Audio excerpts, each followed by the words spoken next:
Доброго времени суток, ребят. Всех приветствую на своем канале. Сегодня хочу поговорить о такой прекрасной игре, как мобильное ММО RPG нашей Guardians of Claudia. Точнее, мы поговорим сегодня о персонаже, именно о классе воин и подкласс разрушитель в данном видео. В дальнейшем постараюсь, забегая вперед, записать еще видео на другие классы.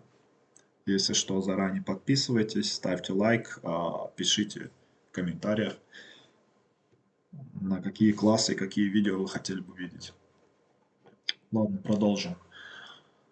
Смотрите, ребят, видео растягивать не буду лишней воды лить, потому что тут, в принципе, все просто. Я разберу тут основные аспекты именно в прокачке билда, именно прокачке навыков, какие стоят, какие не стоят, почему и как, и механика действия этих скиллов. Соответственно, какие нам петы нужны, какие нам нужны руны, как позиционируем себя в бою и в целом, что представляет себя этот класс. Ну, смотрите, ребят, начнем с навыков.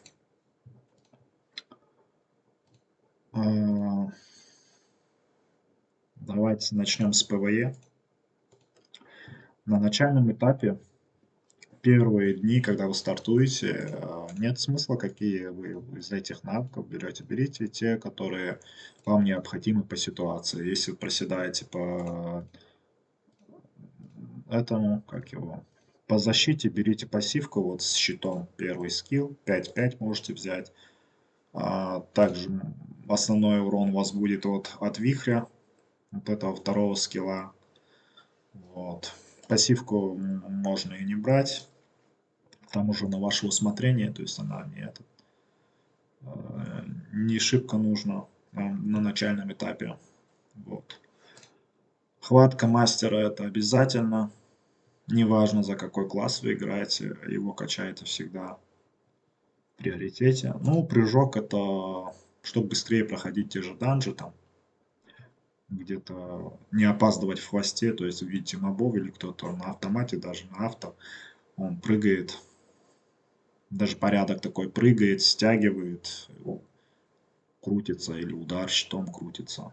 Вот. Примерно такой порядок до того, как вы, скажем так, пройдете, у вас будет 3 задания, то есть вы 3 дня будете проходить, каждый день левел ограничен. Соответственно, 3 дня вы проходите разные задания, чтобы открыть свой подкласс. Вот. Это происходит на 50-м левеле. Так что после у нас начинается основная раскачка скиллов. У нас открывается вторая страница. Уже, допустим, у меня это разрушитель. Мы сегодня говорим именно о классе, подклассе разрушитель. Класс воин, подкласс разрушитель. Соответственно, что ему качать? Давайте разберем в первую очередь ПВЕ билд. Как я сочел правильным, то есть я смотрел, проверял разные скиллы, билды, и я вам скажу сейчас, как более-менее правильно. Почему более-менее? Потому что все равно ситуативно кому-то геймплей может не подойти, кого-то что-то не хватает, возьмет какой-то другой скилл, но тут нету какого-то четкого правила, что это можно, а другой нельзя. Но самый оптимальный вариант, я вам сейчас об этом расскажу, поделюсь. Смотрите. С пассивки начнем. Пассивка у воина, что у стража, что у разрушителя, она не меняется с открытием. То есть пассивка у них одинаковая. То есть что она дает? Она дает ярость мечника увеличивается при использовании обычных атаки, когда его атакуют. То есть нас бьют, мы бьем. появляется ярость, она шкала снизу под хп вашим будет наполняется, до конца наполняется до максимума. И срабатывает эффект, уменьшает урон от монстров на 20%. И вот этот гнев, когда активируется, увеличивает наносимый урон на 10% и уменьшает получаемый урон на 10% на протяжении 8 секунд. То есть неважно мы в билде танка или здесь, то есть у нас вот такая есть задел на урон, в принципе 10% неплохо, и 10% снижение урона. Это у нас что касается именно пассивки. Что касаемо для ПВЕ, что качать, какие скиллы. Смотрите, ребят, можно через вихрь качаться. Вихрь взять, либо прыжок, выпад веры. И в том и в другом случае я вам объясню, что к чему. Здесь вы будете иметь, да, больше урона на вихре, но у вас не будет вот это быстрое сокращение дистанции. То есть вы будете постоянно пешком доходить до цели. Это что касается ПВЕ. Допустим, тот же босс или из-под какого-то скилла иногда тоже можно вот этим прыжком выйти, если вы руками контролируете. Я играю именно прыжком. Можно и этим заменить на уронности. Вот. Мы его качаем, скажем так, у вас ограниченные очки, у вас появилось там, вы только апнули его на 5. Пассивка его можете не качать. Можно на единичку взять как доп-контроль небольшой на 1 секунду, но не больше. Можно единичку взять. Дальше. Хватка мастера. Хватка мастера обязательно берем. Почему? Потому что это неплохой урон по области, по нескольким целям. Область очень большая. Данжи проходить очень хорошо этим скиллом. И очень приятно, что он в кучу стягивает и бьет. Вот. Тоже его берем на 5 сразу же. Пассивка. Пассивка как работает? Пассивка, она восстанавливает количество ОЗ. Фиксированное количество ОЗ она восстанавливает, не тик. Вот с первого левела 4% от макс ОЗ. Качаем его на максимум сразу, то есть у вас будет 10% от вашего хп восстанавливает. Дальше. Дальше у нас это наш дамажащий скилл основной. Вот. Берем вот пресекающий удар. Опять также. И берем пассивку тоже на 5. Вот. Что дает рассекающий удар? Он перед собой в конической области тяжелый рубящий удар наносит. Ну, соответственно, наносит урон. Вот. Пассивка при рассекающем ударе происходит 16% похищения жизни. Вот. Скажем так, в себе можете отхилить чуть-чуть хп. Но он с левелом и плюс с вашей прокачкой будет более весомо отхиливать вам. Так что хороший скилл. Дальше что мы делаем? Дальше мы качаем вот этот скилл. Почему его сразу? Можно качать на них. Его на максимум мы на максимум не будем. Мы качнем его на 10. И эти на 5. Расскажу, что к чему. Этот скилл у нас по области бьет, наносит урон. И при потере хп определенного количества врага от этого потерянного хп 5% атака повышает вам. Неплохой скилл. Единственный минус, что рейндж вот этого скилла, он не очень высокий. Сейчас я вам покажу. Вот по такой области. Можно сказать, под себя бьет. Вот, для начала качаем так. А дальше, когда у вас поинты наберутся, это я разбираю после 50-го, как у вас что будет. У меня-то 82, потому что я 60 левел. Так, у нас идет рассекающий удар. Почему берем рассекающий удар сразу на 10? Потому что рассекающий удар, вот этот, ну, второй получается, он усиливает эту пассивку, усиливает, вот эту пассивку усиливает наш вот этот скилл, дамажащий. Что она нам дает? Она дает нам баф на скорость передвижения 50%, то есть догнать цель или увернуться от скилла, мы можем убежать и увеличивать наносимый урон плюс 15%. Это очень круто, это очень много. Вот. Дальше мы качаем 5 поинтов сюда. Усилить хил от этого скилла. У нас идет хил здесь, похищение. И здесь у нас идет 5% от макса за лечение. Не похищение, а лечение. Не путать. Вот. Ну, дальше у нас стоит цель, смотрите, добить вот этот скилл обязательно мы прокачиваем на максимум, потому что это наш урон. Пассивка не меняется, чисто урон выкачиваем на максимум и остальные очки вкидываем. Увеличение похищения жизни. Сюда. Вот. Это у вас будет примерно 50 плюс левел, 55 до 55. У нас остается 16 поинтов, вот это на 60 левеле. При том, что я не тормозил левел и не прокачивал просто навыки. Вот. Эти поинты вы вкидываете сначала рассекающий удар на максимум. Хватку мастера, потому что это PvE билд. И те же данжи по области больше мобов, больше урон нанести. Этот скилл будет куда приятнее. В первую очередь вкачать. Ну и остальные поинты можете вкинуть сюда. Опять повторяюсь, вы можете вместо этого прыжка вкачать вот этот.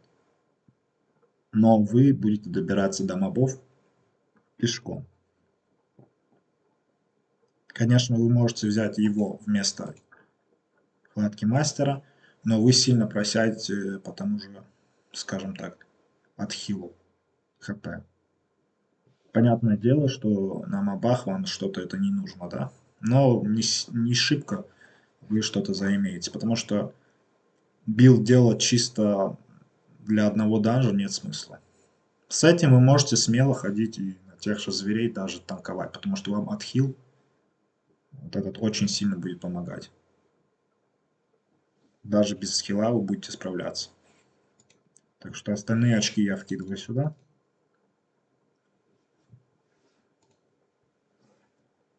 И у нас остается, ну это у меня сейчас 1 point. Начинаю качать вот это вот. Point. Это у нас во время действия гнева возникает вероятность похищения жизни. Но единственный минус этого скилла то, что урон от монстров 10%, то есть нам больше входит. Качаем его, потому что его стоит на максимум качать, потому что шанс возникновения похищения жизни увеличивается с каждой прокачкой. Еще такой момент. Пока у вас тут не накопилось очков, чтобы прилично хотя бы его вкачать, допустим, на 5 и на 5 сюда, под гневом у нас увеличивается урон 1-2% на первом левеле, с 5 это у нас получается 6%. Так что пока у вас нету особо очков, на 1 вкачивать нет смысла, можете поинт кинуть сюда. Вот. В дальнейшем что делать в дальнейшем? Допустим, у вас много очень очков. Качаете все по порядку с этого. До конца выкачивать этот скилл, пассивку его, все остальные вкидываете сюда. Дальше у нас есть третья страничка. У вас она не сразу откроется после того, как вы откроете именно профессию вашу, скажем. Не сразу откроется, но позже у вас чуть откроется именно вкладка «Питомец», где вы также можете очки навыков вкидывать. Здесь я советую, что прокачивать. Смотрите. Можно его увеличить, тоже хорошо будет. На 10. Уменьшает время восстановления на 1%. КД скиллам питомцам снижает. Очень хороший навык, хорошая пассивка. То есть она стоит, чтобы 10 поинтов сюда скинуть. Ну, а дальше, если вам не хватает живучести, скажем, если вы хотите укрепиться по всем статам, все вкидывайте по максимуму сюда. Вот. Такс. Это вкратце, что касается у нас ПВЕ. Сейчас вам скажу, что такое, что с ПВП у нас. Смотрите, ребят, в ПВП практически ничем не отличается. Единственное отличие, что у нас будет в ПВП, вот этот скилл прыжка мы выкачиваем на 5. Пассивку обязательно на 5. Почему? Потому что мы имеем 2 секунды оглушения цели. То есть стан на 2 секунды. Мы прыгаем до цели и станем его на 2 секунды. То есть это наш контролирующий скилл. У нас их 2. Этот скилл тоже стягивает к себе и замедляет. Но это наш сокращение дистанции. Догнать врага, убежать от него, ворваться. То есть это нужно. И стан очень сильно помогает. Дальше у нас хватка мастера. Качаем также. Даже можно сразу вкачать его в таком уровне. Соответственно, рассекающий удар у нас точно так же, как в ПВЕ. Этот качается обязательно. Потому что мы бустим себя на урон, плюс по области бьет. Обязательно рассекающий удар пассивку усиливаем. Ну, естественно, пассивку на усиление нашего отхила от похищения. Вот. Остается у нас 2 поинта. Эти 2 поинта вы можете вкинуть в прыжок на урон. Вот. В дальнейшем то же самое. Вкачиваете вот эти 2. Их на максимум. Можете начать с этого. Если по ХП не хватает живучести, можете с этого. Но я рекомендую с этого. Питомцы то же самое. Можно. Не будет ошибка, если вы прокачаете таким образом питомцев. Но оптимальный вариант для воина, боевой и живучий, это сокращение именно КД навыков питомца и усиление своих собственных статов. Тут дает он +1 ко всем статам. У нас есть наши характеристики: сила, интеллект, телосложение, стойкость и ловкость. Ко всем статам. Да, чуть не забыл. Насчет статов. Основной атрибут нашего персонажа, воина, это телосложение. Потому что мы за одно телосложение получаем 100 ОЗ, то есть ХП. И именно наш класс получает дополнительно 200 ОЗ за каждые 20 единиц. Каждые 20 единиц мы плюсом получаем еще 200. Вот это основной атрибут, то есть нам дает выживаемость, ХП, такое. Ну, плюс сила. Сила понятно. Сила нам дает физическую атаку и попадание. Стойкость, соответственно, защита, физмаг. Ну и интеллект, ловкость, понятно. Так, это что касается навыков. Можно рассмотреть третий билд, ребят. Но третий билд, смотрите. Если у вас не хватает танка, нет у вас танка, вам надо как-то танковать, вы не выживаете, можно взять билд совсем иначе. Он будет похож вот таким макаром. Вы обязательно берете. Эта вариация именно идет у нас ПВП. Вы Так, секунду. Вы можете взять щит, удар щитом. Вы бьете перед собой. И видите, баф на вас висит. Уменьшает получаемый урон. Снижение. Что нам дает пассивка? Удар щитом уменьшает получаемый урон на 15% на 3 секунды. То есть 3 секунды мы 15% меньше урона получаем. Плюс откат скилла 6 секунд. То есть это очень хороший скилл, если вам надо танковать, если вам не хватает живучести. И берем, соответственно, вот эти скиллы.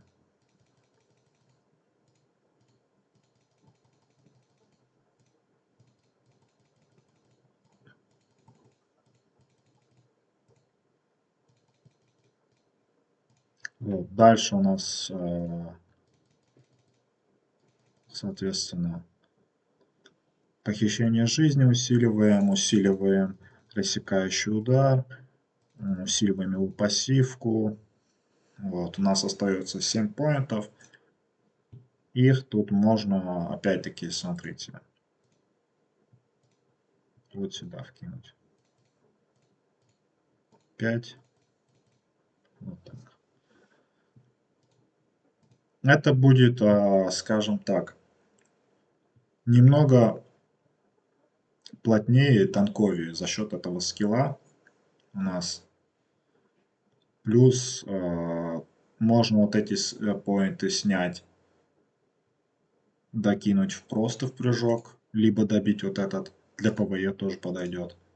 Но больше ПВП, если вас сильно напрягает, вам чуть-чуть не хватает задела именно вот этого. Но по своему опыту скажу, что этот вариант не настолько-то уж этот.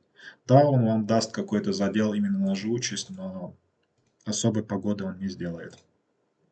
Для стража, да, для разрушителя нет. Плюс в том, что я видел многие ролики, которые обсуждают этот скилл и говорят, что да, он крутой, он хороший скилл, но внимательно читает, вы видите. Я слышал, просто говорят люди то, что можно перед собой вот так дать, на вас щит и ворваться. Дело в том, что этот щит действует 3 секунды. Допустим, вон ваш противник стоит. Вот здесь, допустим, вот. Но вы юзаете его перед собой, перед врывом или что, чтобы ворваться в него. 3 секунды с прыжка, но да, но все равно этого мало. Да, ваша живучесть вырастет, 15% снижения урона, это, ну, получаемого урона, это очень много, это очень хорошо. Но все-таки тот билд, это оптимальнее. И урона здесь больше. Для ПВП. Это что касается навыков, ребят. У нас ролик уже долго идет, смысла нет мусолить, потому что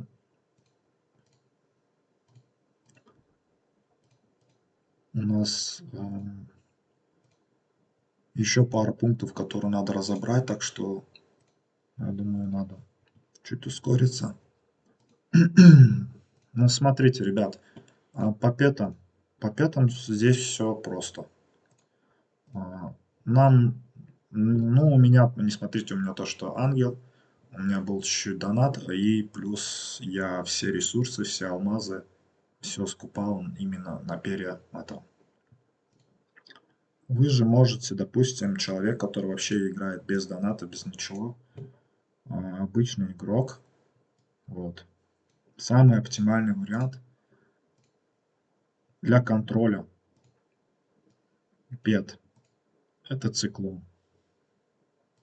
Циклон, либо панда, что касается контроля. Соответственно, скиллы, что они делают? Панда прыгает в области станет. Циклон по области наносит урон. Тоже каждую секунду станет. Ну, каждый тик его станет.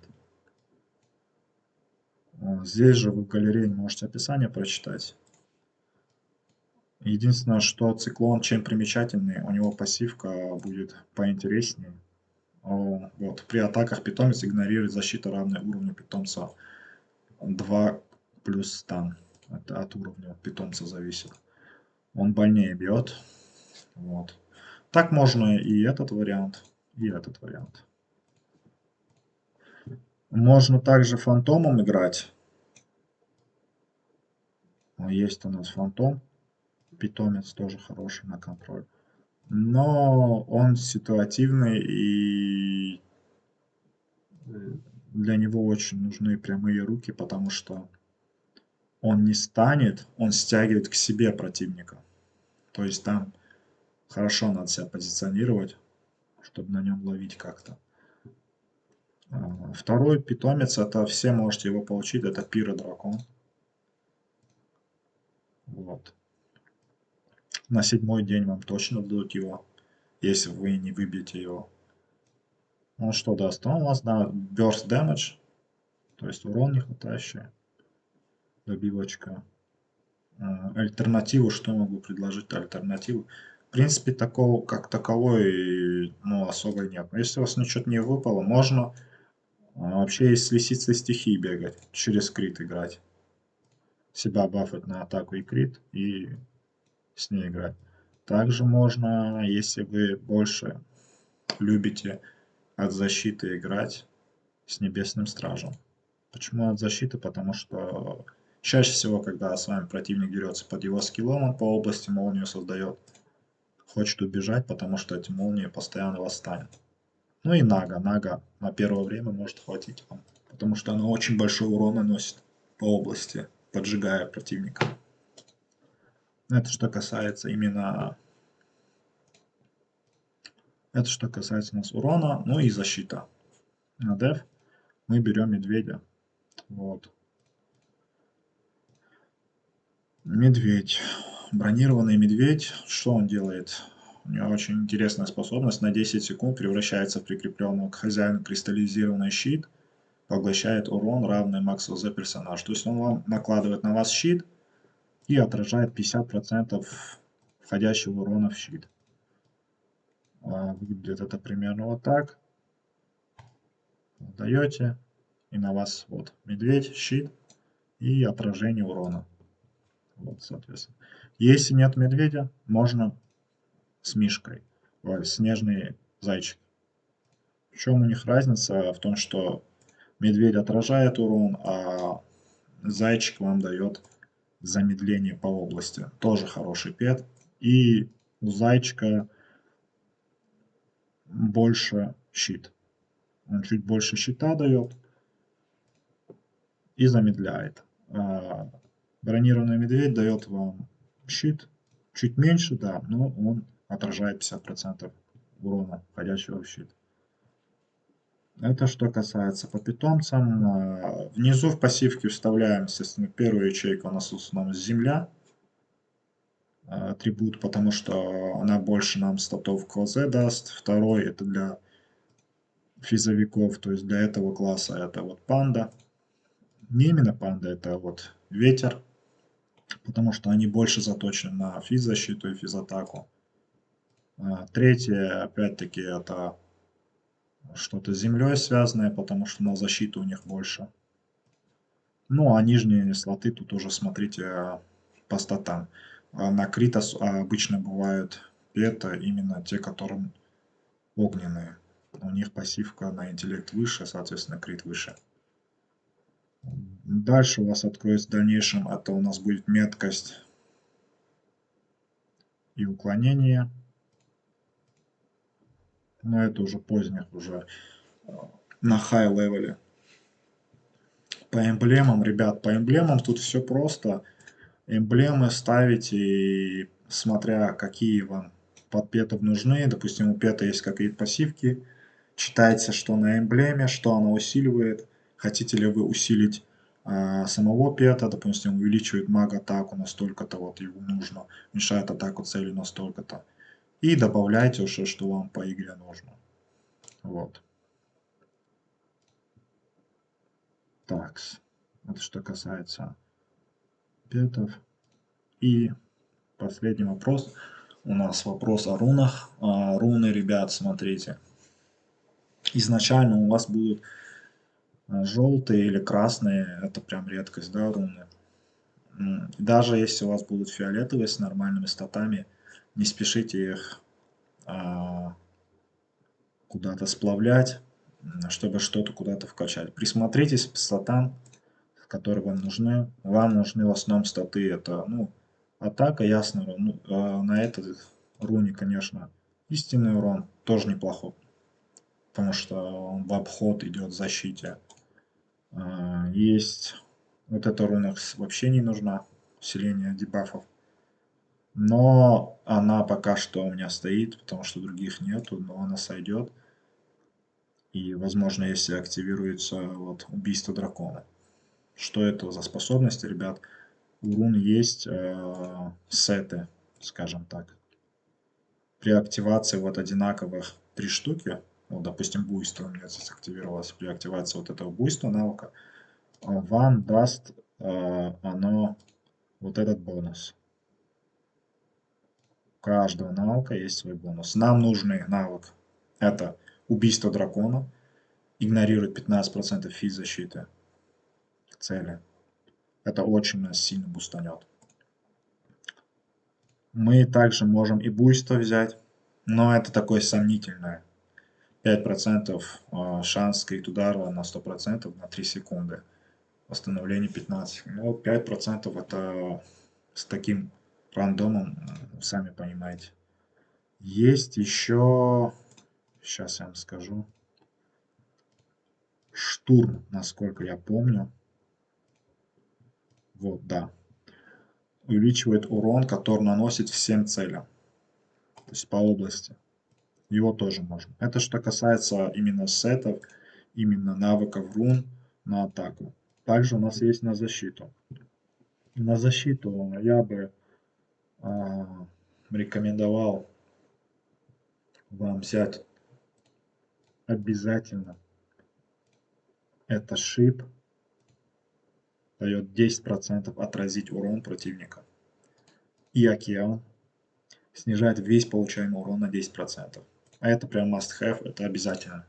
Ну и третьим вы можете уже тут на выбор взять проворность либо летучая мышь. Проворность тоже неплоха, потому что увеличивает скорость передвижения персонажа на 10% и скорость атаки на 5%. То есть вы станете мобильнее и чаще бить. Либо же вы можете свою живучесть усилить с помощью вот этой летучей мыши сета. Атака с вероятностью 10% приводит к срабатыванию летучей мыши, мгновенно восстанавливая ОЗ в размере 180%. На поздних стадиях игры это очень ощутимо, особенно если вы часто критуете и у вас хорошая скорость. Вот. Либо мобильность, либо на живучесть. Это тоже на выбор. А шип и океан это обязательно. Это что касается рун, ребят.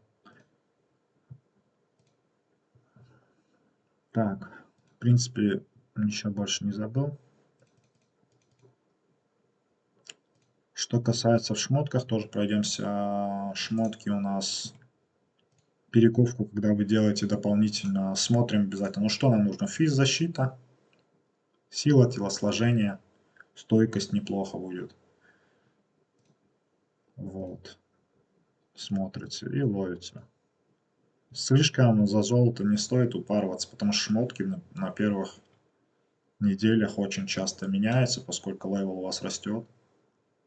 Вот, так что акцент не делайте ошибка. Есть камушки, можете проточить. Тут также их можно блокировать. У вас такие же камни будут. Тут заблокировали, вот 6 стоит, и вы можете попробовать и словить получше статы в нижних строчках. По поводу плаща.